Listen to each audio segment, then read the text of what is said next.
tuning in. Today we have Chad. He's going to teach us all the steps on to do your own drywall project. So we're not going to waste any time. Watch what Chad does. He's a professional. He does it every day. And you might have to watch the video twice because he's going to talk fairly fast and there's a lot of information just pounded out in this short video. So without further ado, here's Chad, and thanks for watching, guys. Hi there. We're going to do a quick session here on drywall taping. First thing you want to do is check out your drywall. I'll explain these are butt joints.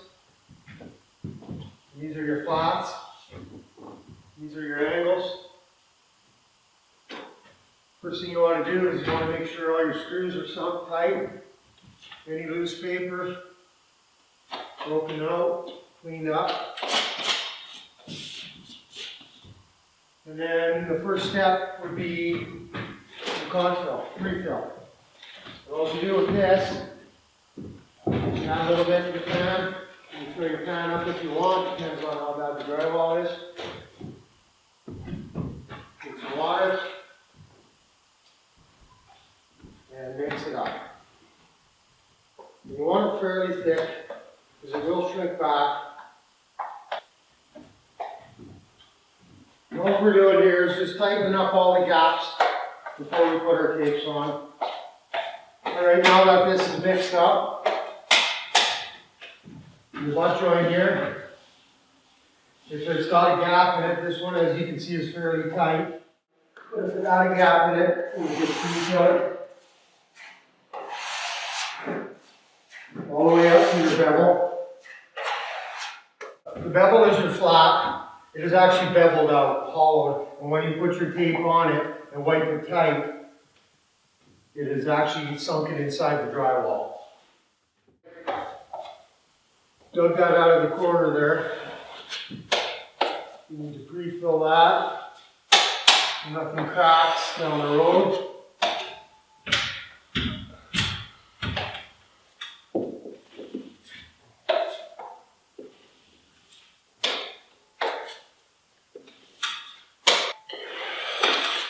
Usually anything over a quarter-inch needs to be pre-filled. Okay, now that everything's pre-filled, we're going to actually spin up a pail of mud here. And when spinning up a pail of mud, you might keep the mud fairly fluid, so it actually rolls underneath your tape. What you do here is open up your box. Go down.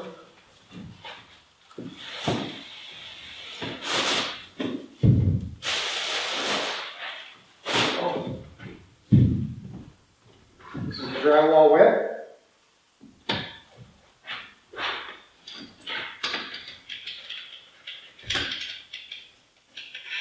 Now I like to spin it before I put water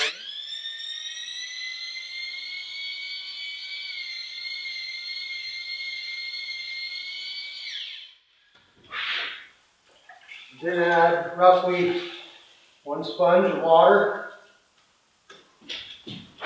for now.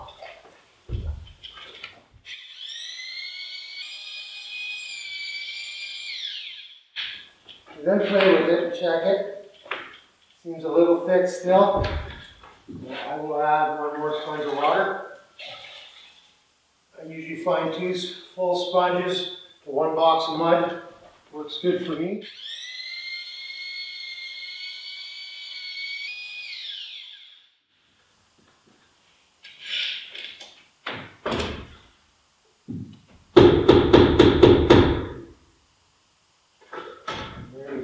You have your mud spun up. Alright, now, when starting to tape, you want to start with your butt joints. Your butt joints, and then your flats, your bevels. And your bevel will actually overlap your butt joint tape. And then last of all, you do your angles. So for that, you take some mud, put it in our pan. Drywall tape. Now, same as pre-filling. You butter up your joint, top to bottom. Flatten it out a little bit. So we're going to tape on it, make sure it's on your joint. Now I usually start in the middle. Hold your tape. Then you want one nice firm white. And you just clean off the excess. Try not to push too hard, and wipe all your mud out from behind it, or you'll end up with blisters. And a blister is a dry spot underneath your tape when you start coating.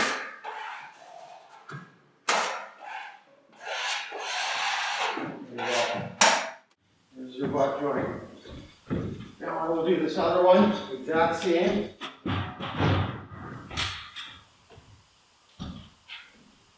Spread her up the joint.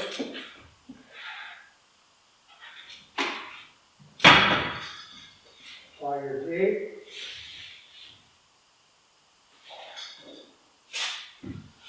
Start in the middle. One more. Flip your knife around and kind of squeeze it out. And just clean off your access. Finish your white. And there you have it. 2 butt joints done. The next step would be your bevel. Like I said, you would like your tape, it should overlap your butt joint. Same thing. Right here. Apply mud to your entire flat or bevel.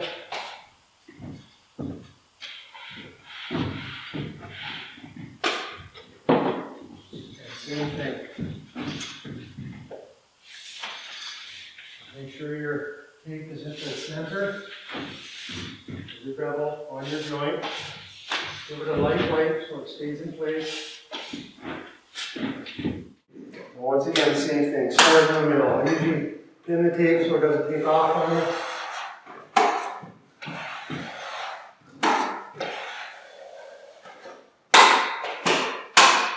Clean off your axis. Come back this way.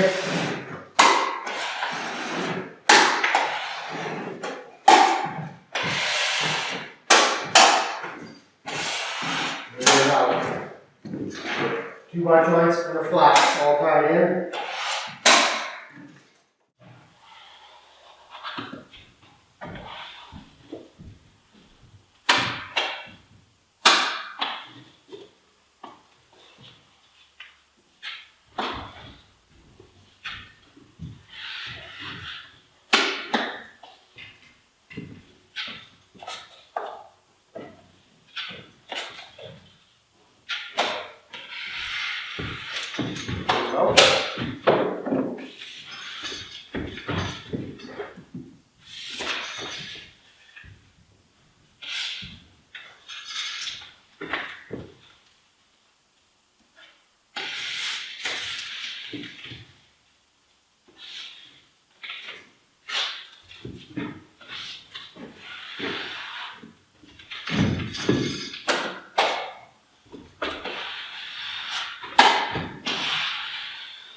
As you can see, the 2 butts are done, the bevels or the flats are done. Your last step for the tapes would be your angles. Angles, use a 4-inch knife, what I like to use. Just butter up both sides of the angle, from top to bottom.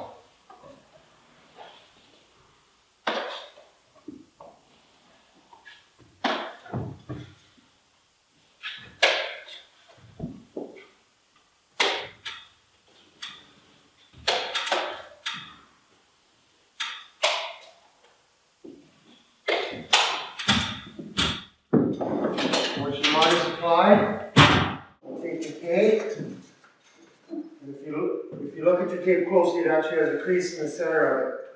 Fold it over in the crease, and run out enough for your angle.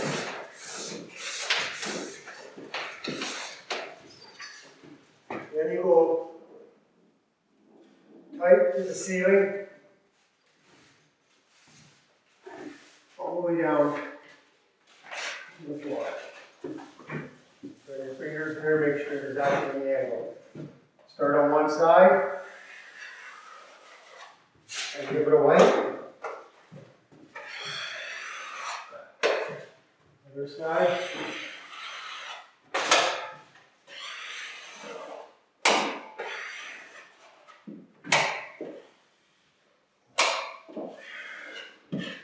Finish it off. Once you get near the top, you can actually flip the knife around, same way I did with the butt joint, and lightly squeeze it out.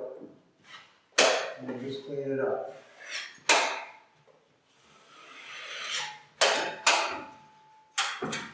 And as you see now, my angle is actually overlapping my bevel.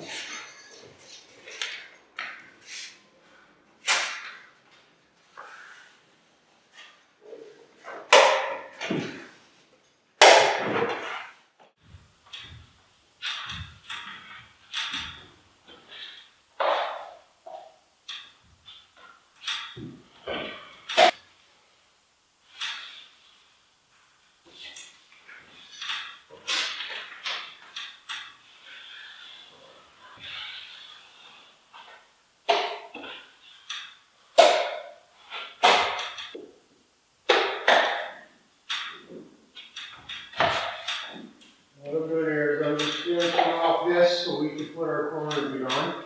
Because you want all your tapes on before you start your bead.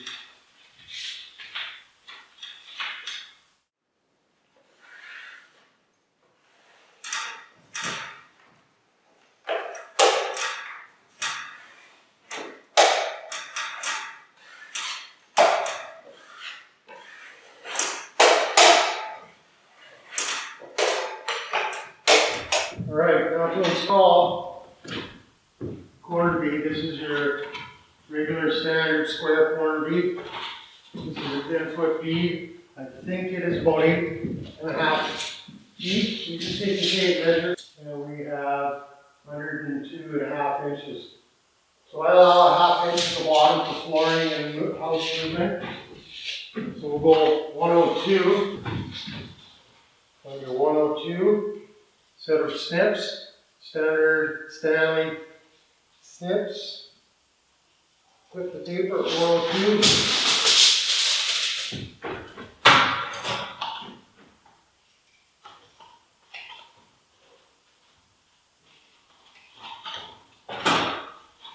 That's your bead length.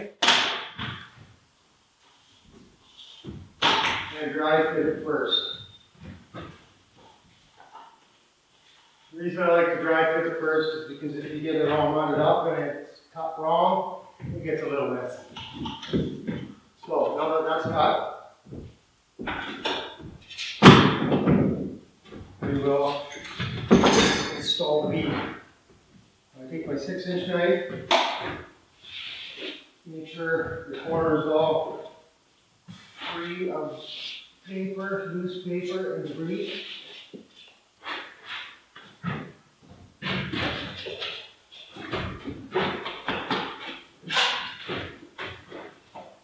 You have to make sure your board is not overhanging on the corner because your bead will not set square. So if it is a little long, you might have to take a utility knife and cut it back. Once that is done, apply mud. When you're doing tapes and bead, you like to use this yellow pail here. This is actually a taping mud and has glues in it and sets up really, really hard. When it comes to coating, it'll be either a blue box or a green box, and it doesn't have any glue in it. It's a little easier to sand, and yeah, that's the reason for the taping mud for your beads. Make sure you get mud everywhere, so you don't have any dry spots.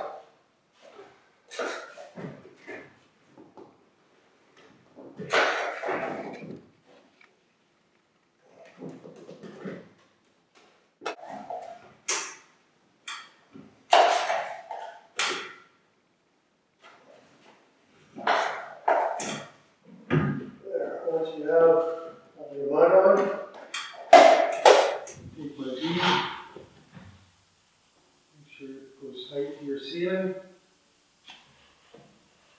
And just start at the bottom, always applying pressure upwards because it will tend to slide down on us sometimes.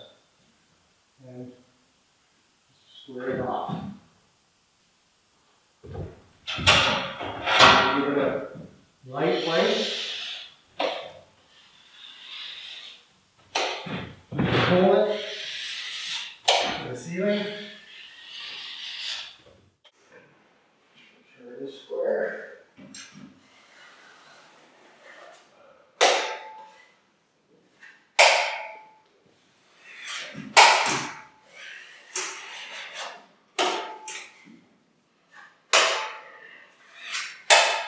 Once it is white, I take my 6-inch knife and I check it, both sides. You should be able to see daylight on both sides, so when you coat it, it actually fills. You can see the daylight in between the blade of my knife and the bead on both sides. That is what you're looking for, and to make sure your bead is square. Once you see that, I give it a final wipe. All right, I just want to show you a little trick here that I use for after I'm done, my beads are set and they're on. When you have a closet or a walkway opening like this, when you get your beads set, I always like to take a little bit of mud when I'm done. Right where your intersection is there, right where your beads join together, take your edge off and kind of float it a little bit. Clean up your corners. There you go. The reason I do that is for when it comes time to coat these beads, same thing, I apply my mud, get your application on, important application, cut your edges, and then when it comes time to pull that, you don't get the old ratchet, because that corner is all sunken in and where it's joined up, right? This makes a nice smooth transition, so when I pull, smooth. After all my tapes are done, like I say, I start with my butts, flats, all my angles, and then I do all my beads. Once all my beads are in place, it's good to let it set up overnight, dry. And for when you start coating, like I say, you'll need either an all-purpose blue box of mud or else a green, which has no glue in it at all. It's just easier sanding. And when it comes time to coating, I do things the same way. I coat my butts first, then my beads, and then I coat all my flats into my beads and across my butts. So there's a ton of great information in there. That's, like Chad said, let this sit overnight, let that dry, let the mud kind of suck the tapes in, let the glue set up. One thing I did want to point out, this is an ICF house, so if you're wondering why our screws are so far away, is that these are the snap ties in our ICF wall. And then what we did is when we installed the board, we used a special glue and glued right up tight to the butt joints. So that these butt joints won't flex, plus we're only 4 inches away to our butt joint. So just keep that in mind, it's a little different than what you'd actually see in a stud frame house. We'll let this set up, we'll let Chad get everything caught up, and then we'll start showing you how to do the coating. That's it for now. Thanks for watching. If you enjoyed the video, please subscribe to our YouTube channel or check us out on some of the following.